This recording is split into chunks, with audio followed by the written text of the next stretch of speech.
جب تک تو نے مجھے زندہ رکھا ہے تب تک تمہاری یہ زندگی ہے، اور جب تو موت دینا چاہتا ہے تو یہ موت تمہارے لیے بہتر ہے۔ جب تو مجھے موت دینا چاہتا ہے تو یہ تمہارے لیے بہتر ہے۔ عزیزان ملت اسلامیہ، تو پتہ چلا کہ ہم سب کو مرنے کی دعا نہیں کرنی چاہیے، بلکہ دعا اس طرح کرو تاکہ ہماری زندگی بھی رہے اور اپنے کو موت بھی آ جائے تو معلوم نہ چلے۔ عزیزان ملت اسلامیہ، حضرت مولانا روم مثنوی شریف میں فرماتے ہیں کہ ایک شخص حضرت سلیمان علیہ الصلوۃ والتسلیم کے بارگاہ میں گھبرایا ہوا آتا ہے، گھبرایا ہوا حاضر ہوا اور عرض کرنے لگا کہ حضور آپ ہوا کو حکم دیجئے تاکہ مجھے اڑا کر سرزمین ہند میں پہنچا دے۔ حضرت سلیمان فرماتے ہیں کہ یہ شخص بتا کیا ہوا ہے، معلوم کیا ہوا ہے؟ تو وہ شخص عرض کرتا ہے کہ حضور ابھی یہ جو شخص ہے مجھے بہت گھور گھور کے دیکھ رہا ہے، یہ ملک الموت مجھے گھور گھور کر دیکھ رہا ہے،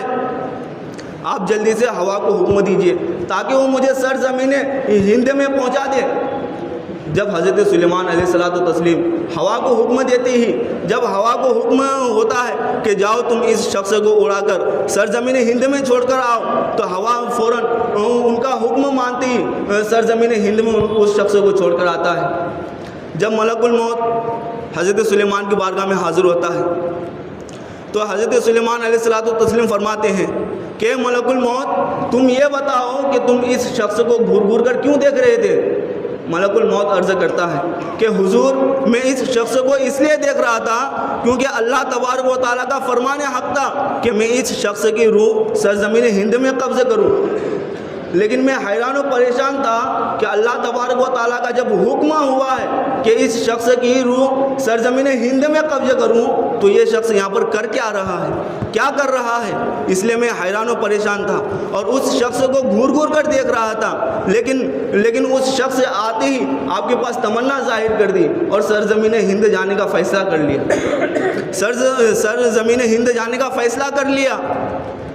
اور جب آپ نے ہوا کو حکم دیا، جب ہوا نے اس کو سرزمین ہند پر چھوڑنے کے لیے گئی تو میں اس شخص کے پیچھے پیچھے گیا، جب تک وہ ہوا سرزمین ہند میں اس شخص کو چھوڑ دیا تب تک میں اس کا وقت آ چکا تھا اور اس وقت میں اس کی روح کو قبض کر لیا، اس وقت میں نے اس کی روح کو قبض کر لیا۔ عزیزان ملت اسلامیہ، اس سے معلوم ہوتا ہے کہ ہم سب کو موت سے بھاگنا نہیں چاہیے، موت آئے تو اس کا سامنا کرنا چاہیے، تاکہ جب موت کو سامنا کرنے کا مطلب یہی ہے کہ موت جب سامنا آ جائے تو موت کا سامنا کرنا یہ ہے کہ آپ نیک اعمال کریں، اپنے اعمال کو اچھا کریں، نماز پڑھیں، روزہ رکھیں، حج زکوٰۃ سب ادا کریں، سب آپ کا نیک اعمال موت کے سامنے کام آئے گا۔ عزیزان ملت اسلامیہ، اسی طرح ایک واقعہ حضرت شبلی رحمۃ اللہ علیہ کا ایک سناتا چلوں۔ حضرت شبلی رحمۃ اللہ علیہ اللہ کے بہت بڑے ولی، بہت نیک متقی پرہیزگار شخص، اللہ تبارک و تعالیٰ کا ولی تھا۔ کہتے ہیں کہ دو اہل دل ایک دن حضرت شبلی رحمۃ اللہ علیہ سے ملنے کے لیے گئے۔ جب وہ دونوں شخص آدھے راستے پہ پہنچے، ایک مقام پر پہنچے، تو ان میں سے ایک شخص کہتا ہے کہ نہایت ہی افسوس کے ساتھ یہ بات معلوم ہوتا ہے کہ ہم نے جس مقصد سے یہاں پر آئے ہمارا وہ مقصد پورا نہ ہوا، ہمارا یہ مقصد پورا نہ ہوا، کیونکہ آج حضرت شبلی رحمۃ اللہ علیہ کا وصال ہو گیا ہے، انتقال ہو گیا ہے۔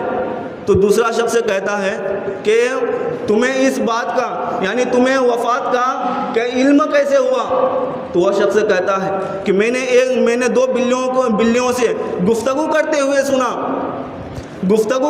سنا کہ وہ کہہ رہے تھے کہ افسوس کی بات ہے کہ آج حضرت شبلی رحمۃ اللہ علیہ کا وصال ہو گیا ہے۔